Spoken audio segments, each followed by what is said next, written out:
শহরের বুকে এখন গর্জে উঠছে একটাই স্লোগান, উই ওয়ান্ট জাস্টিস। গত ৯ আগস্টের রাত এখনও গোটা শহরের কাছে যেন দগদগে ঘা।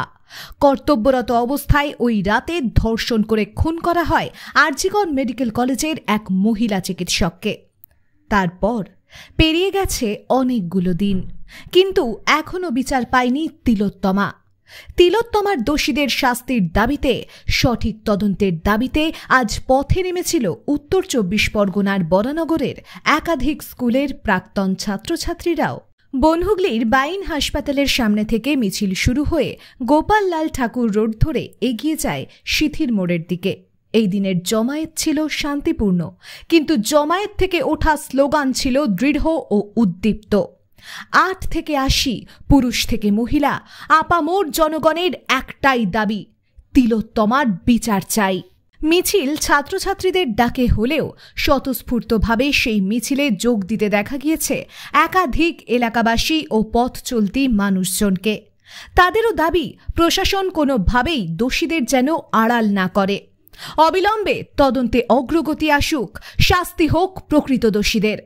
আরজিকর মেডিকেল কলেজের ঘটনা আমাদের চোখে আঙুল দিয়ে আবারও দেখিয়ে দিয়েছে এই রাজ্যে মহিলাদের নিরাপত্তাটা ঠিক কতটা তলানিতে গিয়ে ঠেকেছে। সুবিচারের দাবিতে ইতিমধ্যেই পথে নেমেছে রাজনৈতিক ও অরাজনৈতিক একাধিক দল। পথে নেমেছেন ডাক্তার, উকিল, শিল্পী সহ বিভিন্ন পেশার মানুষজন। তাদের আটকাতে সক্রিয় ভূমিকা পালন করেছে প্রশাসন। কিন্তু জনগণের মুখ বন্ধ করা কি এতই সহজ? এই নৃশংসতা, এই বর্বরচিত ঘটনা ২০২৪-এর পশ্চিমবঙ্গের কাছে কি এটা অভিপ্রেত? রাজ্যের সরকারের কাছে প্রশ্ন, রাজ্যবাসীর, নারী শক্তির, আপামোর জনতার।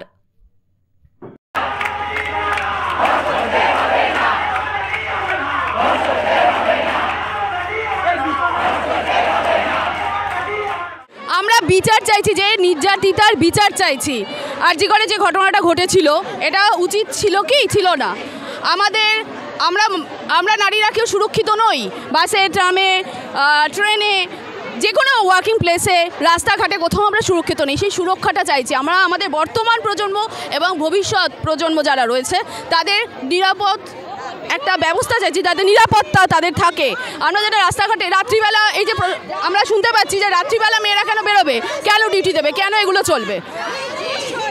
মেয়েরা পড়াশোনা করছে ছেলেদের মতো, রাত্রিবেলা তো ডিউটি দেবেই। তাদের তো যদি ডিউটি থাকে, যেমন ডাক্তার মেয়েটা ডিউটি দিতে গেছিলো, তার কেন এরকম অবস্থা হবে? সেই অপরাধীদের আমরা শাস্তি চাই, এবং খুব তাড়াতাড়ি।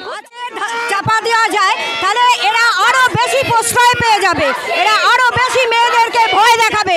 এটা অ্যাকচুয়াল ভয় দেখানো হয়েছে।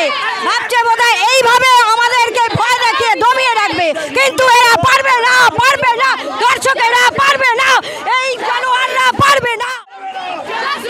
আরে যারা দোষীদের যারা ঢাকছে তারা তো আরো বড় অপরাধী।